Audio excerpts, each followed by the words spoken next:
Hey, hello, hello, hello. Come on in the room, come on in. Give StreamYard permission to see what it is that you are doing and saying. If you're here live with me, come on in and say hello. Happy Sunday to everybody. I am Renita Alexander, the Leadership Locksmith, and you are right here in the right place for Set It Up Sunday in the Leadership Unlocked private Facebook group. So thank you so much for joining me. Set It Up Sunday is my weekly lesson, I guess you could call it, where I talk about setting up your day, your week, your life for success in whatever way you define success. So thanks for joining in live.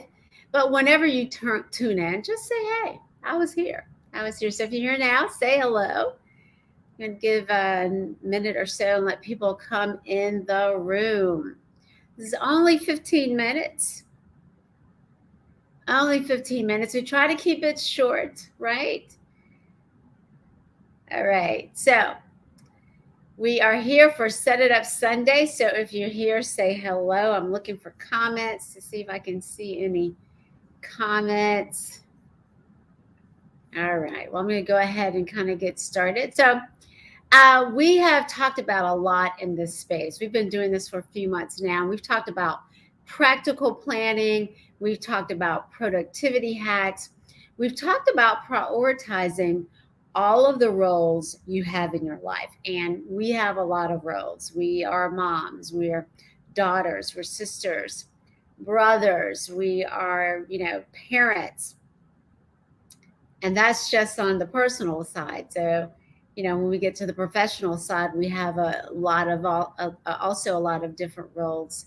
And if we are entrepreneurs, we're wearing a lot of different hats. So, but the last few weeks, I have been talking about how we show up. So I've been talking about showing up. We talked about being authentic. We talked about being confident last week. And then this week in all my social media, I've been focused on being present. So that's what we're going to focus on tonight. So now you're thinking, how do you set up for that? Well, Set It Up Sunday is all about intentionality. And so the idea behind being present is being intentional. Being deliberate about how you are going to present yourself to the world and stay present. Because here's some questions. I have some questions about being present. Have you ever been the recipient of someone's full attention? Has that ever happened to you? Have you ever had someone listen with their full body, their full being, their full essence? Have you ever been asked questions that reflect that the other person heard not only what you said, but maybe what you didn't say? If you've had any of those experiences, how did they make you feel? So just write it in the comments. How did that experience make you feel? And now let's turn it around. Let's kind of turn the mirror around. How has being in the moment, fully present, fully engaged, showing up in all the fullness of who you are, made you feel? You can write that in the comments also. I'll circle back and just offer some ideas around and see if there's any comments around how being the recipient of someone's full attention has made them feel, or have made you feel when you've been the recipient, and then when you've been the giver of attention, how that's made you feel. But there are two parts to this focus on presence. It's about being present, that helps us show up differently, show up in the fullness of who we are, because being fully engaged, embodying who we are, can have an impact not just on other people, but on us. It's a part of our presence. And then, there's also the part of how we present ourselves to the world, which reflects how we feel about ourselves. So it includes some of the things that we talked about last week: our confidence, um, our posture, our speaking voice. We will talk about appearance in next week, but that's a part of it also. But again, as I also said, part of it is how other people perceive your presence, how it makes them feel, how they then interact with you, engage with you, because you've showed up fully as who you are. So there's a couple of takeaways that I want to get to, but before I do that, let me just pull my phone up here and see if I can see any comments. I'm not seeing any comments. Oh, I'm seeing a comment. Okay. Heard and known, says Erica. Empathetic, heard and known. Okay. All right. Valuable. I'm assuming that's probably the answer to the first question. Loved. Awesome. So when we are the recipient of someone's full attention, when they are present, when they're fully present with us, it makes us feel a certain way. So again, some of the answers heard and known, valuable, loved.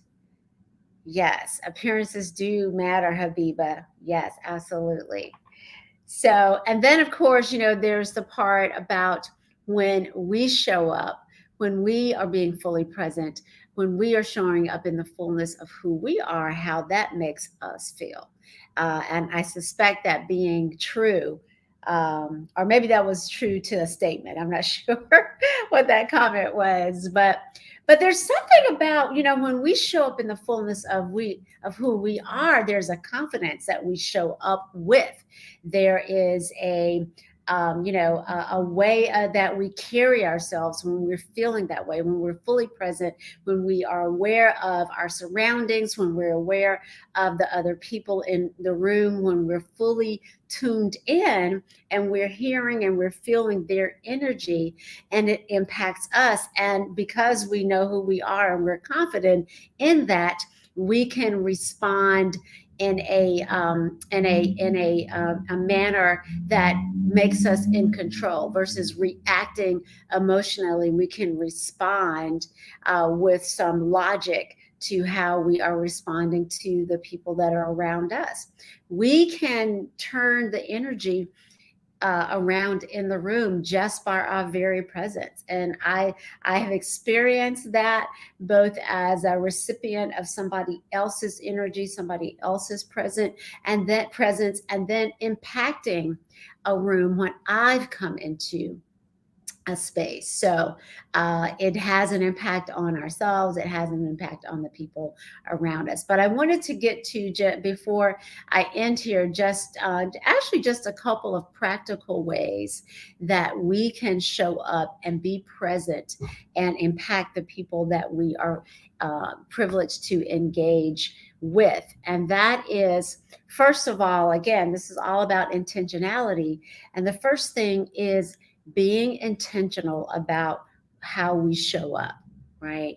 So being ready, being prepared, being, knowledgeable about what it is that we are going to what we're going to do when we show up in the space, whether or not we're the leader, whether or not we are presenting, whether or not we have any role to play, any acknowledged role to play. But if we're at the table in the space, then we do have a role to play. And part of that, again, is being fully engaged and being intentional about what it is that we're bringing to the table versus being sort of a passive recipient of what other people bring to the table. So being intentional about how we show up in all the ways that intentional meaning that we're bringing something to the table. And then once we're in the space that we're in, once we're with the other person that we are with, that we put away all the distractions, that we put away our phones, our computers, our the media. If we're if we've got a television on, make sure all of those many distractions that could distract us are off, and that we're fully focused on the person in front of us, that we are where we are, that we're giving our full attention, our full body, our ears, our eyes, that we're listening with everything that we are, so that we can let that person know that we are engaged, and that is going to really enhance the interaction that we have with the person. Um, and that's really all I had. Just those two takeaways. That's those 2 points. Let me see what the chat is saying. What you're saying in the comments. So yes, yes. So Major Thomas says she works in an environment where her attention is often divided. So she really has to be intentional about being fully present, because she wants those who are around her to feel valued. And yes, she says she knows what it's like to feel dismissed. There's something disconcerting about feeling dismissed. And I've gotten to the point where I have said to a person who is really bad about that, is, let's talk when you can focus your full attention on me. Because the other part of that is, it becomes frustrating for me, because then I feel like I'm having to repeat myself, or because they're not fully engaged, they're not understanding what it is I'm saying. And so then the conversation gets a little bit more difficult, because you're responding to somebody who's only getting a percentage of what it is that you're saying. And so that can really make communication difficult when that is happening. So who else, do you have any other ways to make sure that you are present? Mine is, again, being intentional about how you show up and being where you are when you're there. So who has some other input that you'd like to offer to help us be fully present when we show up, wherever we show up, be it at a professional or a personal interaction? And thank you all so much for this fabulous feedback, for this fabulous input. Self-development, absolutely. Appearances, again, we're going to talk appearances. Is going to be the topic of the social media this week. So both in and outside of the group, I'll be talking about appearances. There's usually a little bit different twist to things across the social media platforms that I'm on, and I'm pretty much on all of them. Well, I'll take it back. I'm not on some of the newer ones, like I've done one TikTok post, but I'm on Facebook, I'm on LinkedIn, I'm on Twitter, and as well as Instagram. So I'm on those platforms. What did I do here? Let's see. I saw a new comment here. Use people's first names often. Yes, that's a great one. That's a great one. That's something that, Erica, I think you took a bar method class with me. So that's one of those techniques that we use in bar method, is saying people's names. People would always marvel, how do you remember names? But it made them feel a certain way, but it also made them feel like we were fully engaged and present, and knew who they were and cared about who they were. So that's great. I love it. Yes, asking questions and repeating what I'm hearing, so that first of all, there's some clarity around that too. Making sure when you're asking those questions that you're gaining clarity about what is being communicated, so that you're not just waiting for the break in the conversation, but you're actually listening and responding to what they're saying. We talked about that a little bit last week. And then that body language is a part of that. It's a part of the confidence. It's a part of being fully present and embodying who you are. So body language, sitting up, making sure that you are engaged, your posture, how you walk into your room, your speaking voice, right? So how you sound, if you sound distracted, if you sound bored, or if you are engaged and excited, in however way, you present that. I tend to be, a little bit more, I don't know, giggly than some people, and smiley, and I nod a lot, which actually can sometimes be distracting. I try to follow what the other person is doing when I'm engaging with other people. But yeah, so these are great suggestions. Any other questions or comments before we call it a Sunday night? Thank you all again so much for joining and for offering your expertise.